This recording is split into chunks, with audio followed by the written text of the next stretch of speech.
Hello and welcome to my channel, French Property Renovations, and this is my first video, the introduction.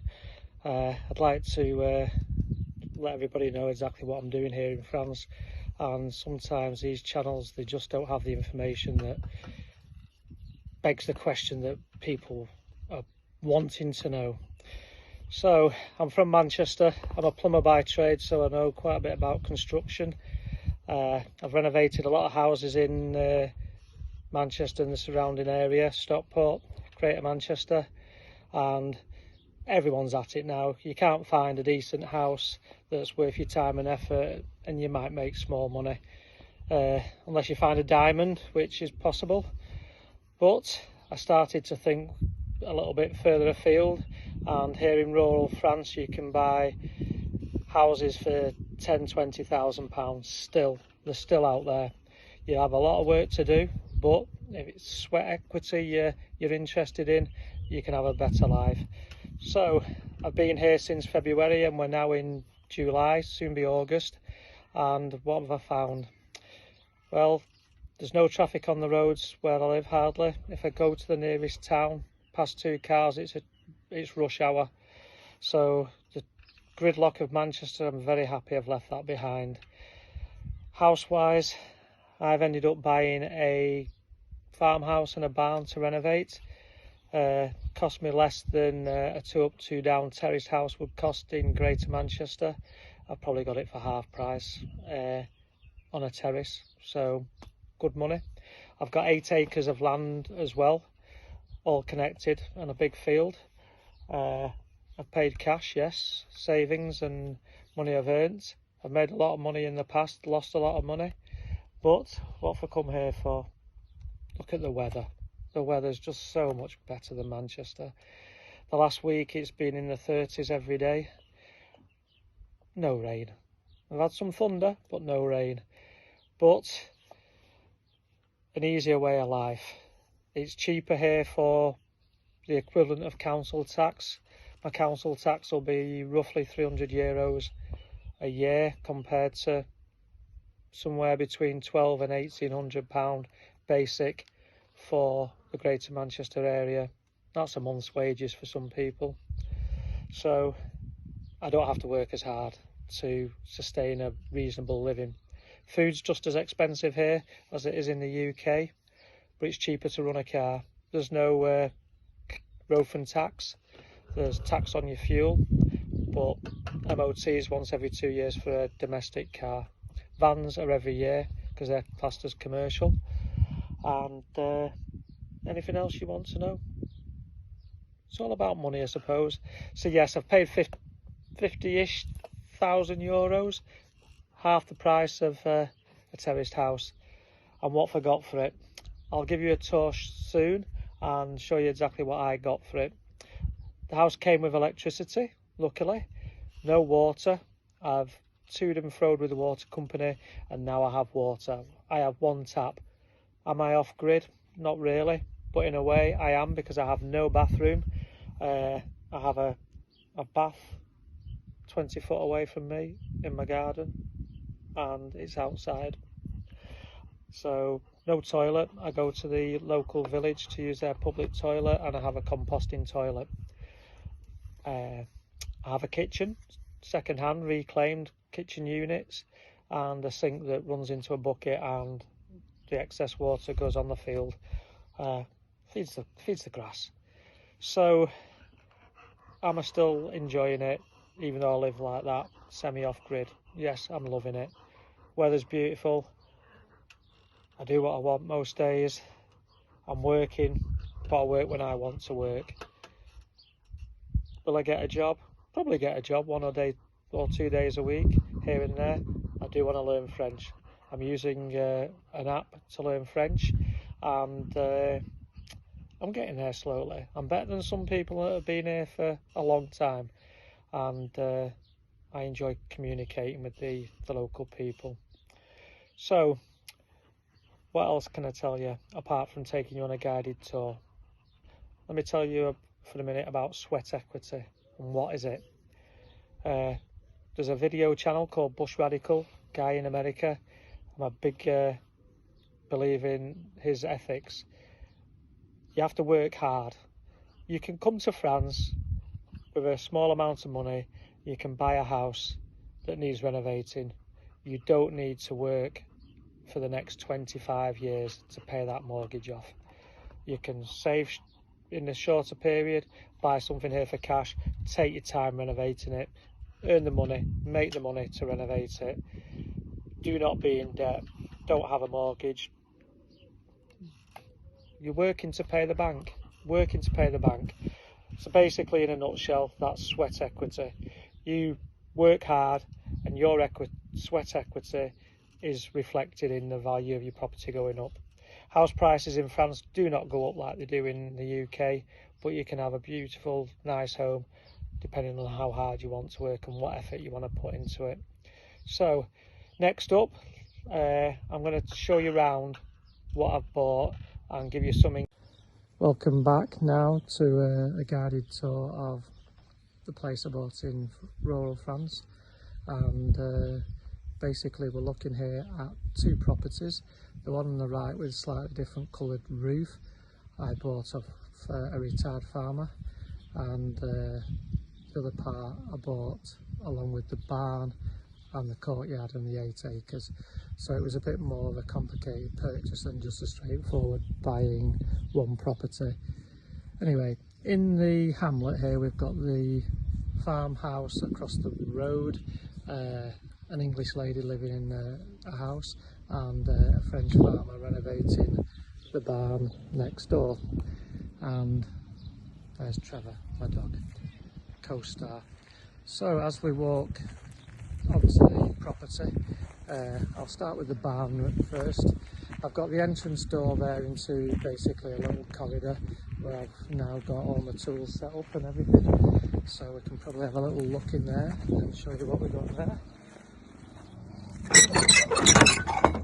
And welcome.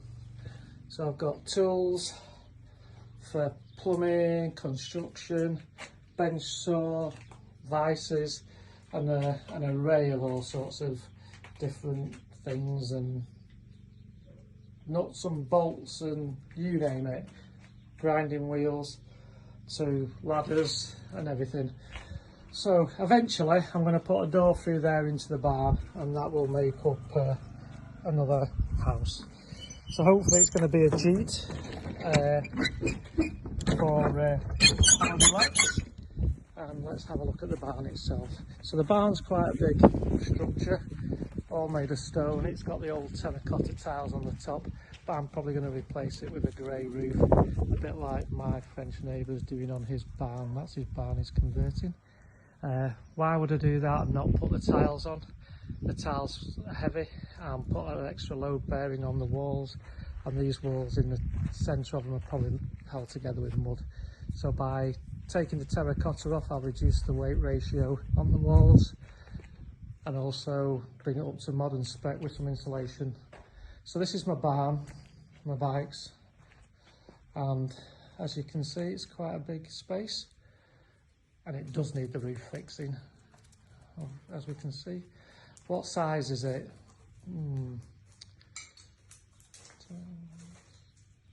Getting on by 10 metres, probably by 8. So it's bigger than a semi-detached house in the UK, easily. We have a door there which I'll open up and put a window or another door onto a patio outside on the field. And I'm going to put a big set of French windows, sliding doors, bifolding in there at some point. 2 bedrooms, 3 bedrooms upstairs, and a kitchen over there, and a nice big wood burner there most likely. So let's go round the back. Come on, Trev. So we'll have a look round the back of the barn, give you a bit of an idea on the barn in its entirety, and then we'll go and have a walk round the house. So that's the gable end. So it all needs pointing up on the stonework side of things. Butterfly there.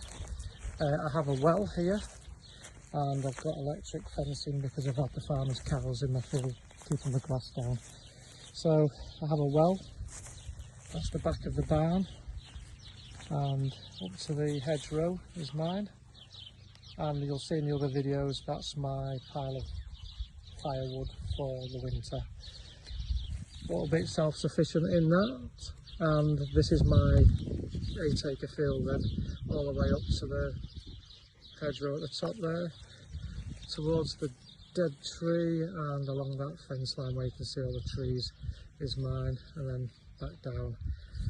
So next up, the farmhouse. From this angle you can see the outbuildings, and at the front here, let's go through the front. We've got, this is the kitchen, and then I've got a lounge, and what I'm just using is a dumping space at the moment, and then we've got the original house. So I'm going to take you inside the original house and give you some idea of what I got for my money, and maybe it would entice you to come and live in France.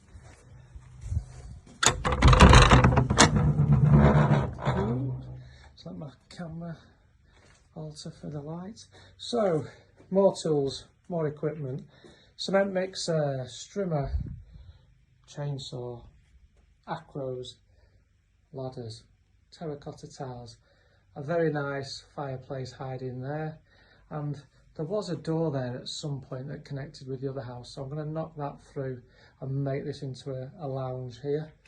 There's a small window and there's a doorway to outside there, and this is 6 meters by 6 meters easily in size, and a massive big oak beam there holding the joists up. And we have some stairs here, see if I can get up the stairs. They're not the best, let's be honest, but we have a beautiful tile floor, and this is going to be a bedroom with an ensuite, I think, and a new roof for this with some insulation on it.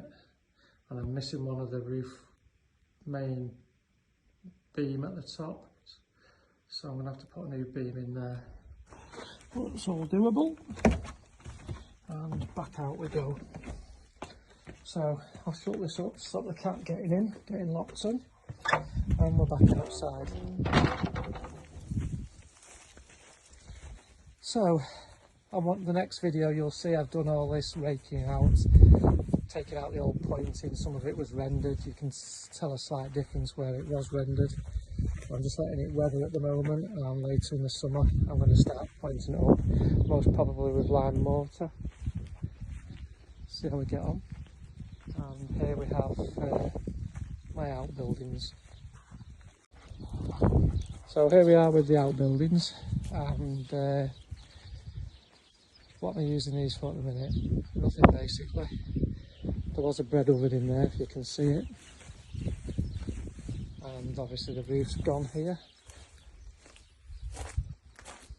So I've cleaned it all out as best I can. I've had some help from my friends, and still got brambles in it, trying to get rid of them slowly, and stones. But basically there's nothing being done with these at the moment, and my plan is to basically extend the kitchen into this area and then make this into a ground floor bedroom and ensuite, single story, no going upstairs, easy on the knees, and I have a composting toilet in that one. And there's the rest of my field at this end, up to this little hedgerow here. That takes us round to my little seating area, which I have here.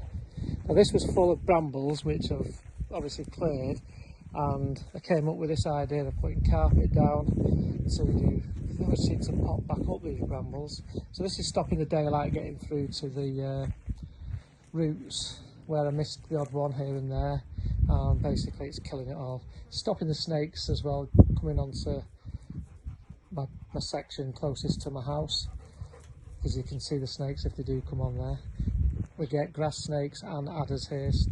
And this little thing here, this was a pit, I reckon, for repairing tractors and stuff. So I filled that section in, and I've made a fire pit with this section with some of the old stones, and we've had one fire in it up to now. And because I've got no bathroom, This is my solar bath. I've been putting water in it in the morning. Solar thermal's been heating up my water. A few kettles full of boiling water, and hey presto, I've got a bath. So the water that's in it now, I'm waiting for it to cool down, and that's going to water my plants at the front of the house, make use of my water. So this is the back of the first house, which I've just shown you around, and warts and all, I'm going to show you where I'm living. So I'm kind of off grid in a perspective, but not fully. It's different. It's nice having a bath outside, I must say, when you can sit in your bath and look at the view. It's amazing. Absolutely amazing. You can't actually buy that. So this patio door, by the way, I got this from eBay or Gumtree. Might have been Gumtree. Paid £100 for it. My original door was totally rotten at the bottom, so I think you'll see on one of the time-lapse videos that basically I've just foamed it up to the wall, put some planks against it, let it set, and now I've got a temporary door. This takes you into what I'm using as a bedroom. It was full of spiders, if you see from the first videos that we did when I arrived, and now it's kind of set up for my bedroom. In here we've got a lounge set up with a wood burner for all my wood for the winter, and TV. I have fibre optic broadband, which is an absolute bonus. I didn't actually think we'd have any kind of broadband here, so that was bonus. And this room here is a bit of a dumping ground, but again we've got this great big beam here, so when I do get a day when it's raining and cooler, might be October time yet, I'm going to knock this concrete wall down to make this room back to its kind of original size. And then there's the old sink, and I have one tap. That is my water supply. No comforts here, and here's the stairs up to the next level, broken. So I'll take it easy. Now I've managed to get some insulation from the UK, which I brought over in my van, and I've insulated half of the downstairs up here. But this will be a bedroom eventually. It's a big room as it incorporates all that. You're probably talking 9 metres by 6 or 7. So it's a big room. We've got some beautiful trusses, nice bits of oak. So probably leave all that exposed and just make this into one big bedroom with a couple of windows. Yes, I've got a piece of perspex there above the hole, which is a window. And probably put some Velux windows in, and that'll be a bedroom. So it'll be two bedrooms upstairs, and in the outbuildings we'll have a third bedroom in the house and 3 bedrooms over in the barn to make a jeet. And I'll have a kitchen, which, like I said, I've got recycled cupboards. So recycled cupboards, I have a washing machine and I have a dryer. But I have no water for the washing machine, and I have a bucket for my sink. The sink was left in the house, by the way, I've just utilised it. And I have a cooker, but I can't put the cooker on because I've got no earth on the electrics, and it gives you electric shocks, and it's blown the fuse. So I need to rewire the place. And if you want to see anything that's like dated, Heath Robinson, I don't know what you want to call it, but look at that for some electrics. I think they're probably 1970s. I'm on my field now, and there's the outbuildings. I do need to install a septic tank, which I'm hoping can go here somewhere, not too far away from the main cottage. And over here is the firewood I've been doing, and all this was just, I don't know how to explain it. It was a mess. There was steel machinery, feeder troughs, probably 100 pallets rotting in the ground here. So I had numerous bonfires. It took me 2 weeks to clear it all, get it back to grass. There was probably 10 mile of rope and string where they'd, and visqueen where they'd use the visqueen to cover over maybe straw or hay or bales of some description or even firewood, and it was a nightmare. So I've cleared it all now anyway, we're back to field, and this is my area where I've been chopping some old trees to make my firewood for the winter. Underneath was the stone which I found, and I'm utilising it because I believe it would have been used to keep wood off the ground before in the past. And that's my guided tour of where I live. If we walk up the field a little bit now, you can probably get a bit of a sense of perspective. The dog loves it. 8 acres, it's bigger than most small parks in Manchester. I could name a couple that it's bigger than, but I'm not going to. But yeah, so this is me. Escape to the country, and you know, you can get a bit of perspective, see the view. There's the farm next door. Come on, Trev. And the field rises up a little bit, as you can tell. It gives you a great view there. Obviously 20 miles from here, maybe. Just about. Anyway, welcome to French Property Renovations, and I hope you enjoy my channel.